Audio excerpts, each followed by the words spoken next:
Now let's take up a few questions that have been doing the rounds on social media. We've discussed the 8 big changes that have been made to the Waqf ecosystem via the Waqf Bill of 2025.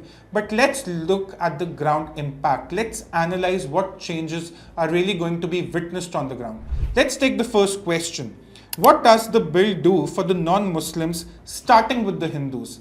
Well, for starters, it excludes non-Muslims from the dedication part. Now, non-Muslims are not to be troubled, or they don't have to be worried about dedicating a property to the Waqf, because the law doesn't recognize any dedication that is made by someone who's not practicing Islam for at least 5 years. The law will also not recognize any dedication that is not made by the owner of the property. Waqf by user is gone, section 40 is gone, the definition that included non-Muslims is gone. So for starters, it does a lot for the Hindus by simply excluding them from the Waqf ecosystem. Where does it leave the retrospective properties that were claimed by the Waqf? Now the law is very clear here. The law says that the properties of Waqf by user that were registered before the commencement of the act will remain Waqf properties. But here's the big question.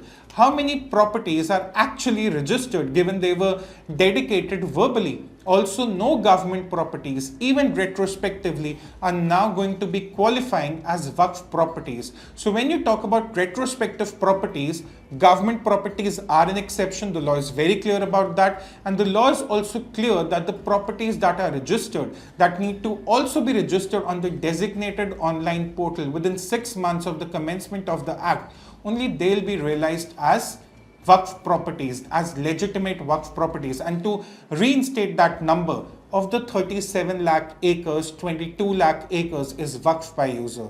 Of the 8.7 lakh Waqf properties, more than 4 lakh are Waqf by user properties. How many of them actually have proper documentation?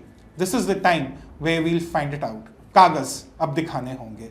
A lot about non-Muslims, but where does it leave the Muslims, especially the economically backward Muslims, after the implementation of this bill, when it becomes an act? That's the third question.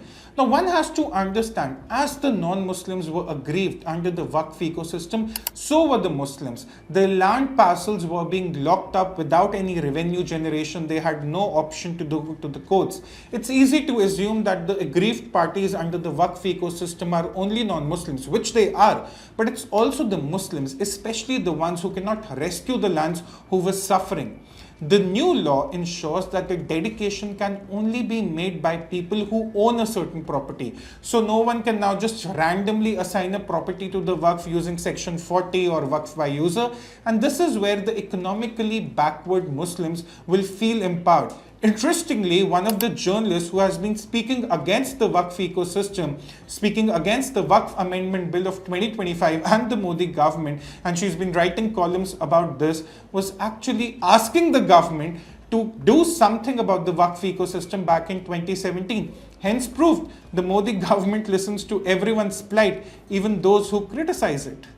Where does it leave the Waqf tribunals that had acquired unchecked arbitrary powers since 1995? Interestingly, the bill at 5 different places negates the finality of the tribunals. It's omitting that finality. And therefore now the aggrieved parties, be it the Waqf or be it the non-Muslims or even the Muslims, they can now all approach the courts directly with far less restrictions. So the power of the tribunals, one can say, has actually been negated completely with this new bill. The next question, where does it leave the government against the Waqf, given the land holdings of the Waqf disputed or legitimate? Well, section 104, the applicability of section 107, which includes the Limitations Act of 1963, and section 108A now empower the government. Unlike before, unlike 2013, unlike the Congress government era when the government was asked to be inferior to the Waqf ecosystem, this is no longer the case. The government is now a superseding body to the Waqf ecosystem. The clauses are very clear. Any property, even retrospectively, that is owned by the government, and the definition of government organization is also very, very elaborate. They no longer are Waqf properties. So it does empower the government far, far more compared to the Waqf ecosystem. This is one fundamental change from 2013 that we've witnessed in the new bill. Where does it leave the Waqf? After the bill, after it becomes an act, will the Waqf be in a position to acquire properties endlessly as it had been doing for the last 10 years? Absolutely not. The end of Section 40, the end of Waqf user, the end of including non-Muslims in the dedication of Waqf properties ensures that the Waqf can no longer go on an acquiring spree as it was doing for the last 10 years.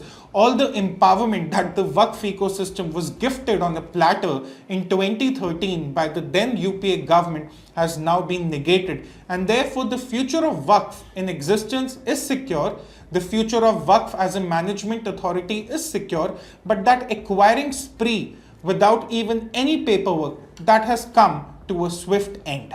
What are the implications? What are the economic implications for this new bill when it becomes an act? A lot of people have been saying that we should be worried about the tariffs, the Trump tariffs, and we're discussing the Waqf bill. Well, it's a mistake to assume that this bill doesn't have economic implications. Think about this. Kiran Rijiju spoke about the revenue from the Waqf lands, 37 lakh acre worth of Waqf lands, a revenue of 166 crore rupees annually. That comes down to rupees 500 approximately per acre of land. That from a single acre of land, you're only generating rupees 500 annually. You compare this with a delivery boy working to deliver a food parcel, he makes more money in a single day. You compare it with a farmer who follows the most regressive farming techniques, is on the bottom of the economic pyramid, and even he'll make 100 times that money from a single acre of land. So the question is, for all these years, for all these decades, what was the Waqf ecosystem doing with all these land parcels if they could only generate rupees 500 approximately from a single acre of land? This is the economic implication that must be addressed in the coming years. Finally, the last question. Does it do anything to undermine the stature of Muslims in India? Does this bill, when it becomes an act, take away their citizenship, their right to worship, their mosques, their places of worship, or their fundamental rights?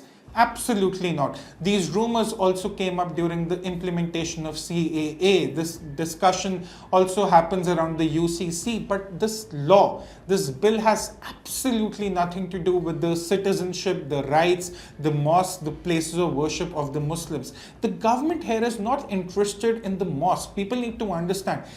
This bill is not about religion, it's about real estate, it's about the economic implications. This is about the unchecked authority of one ecosystem in the garb of religion. And that is why, dispassionately, people should look at it purely from a real estate point of view, not from a religion point of view.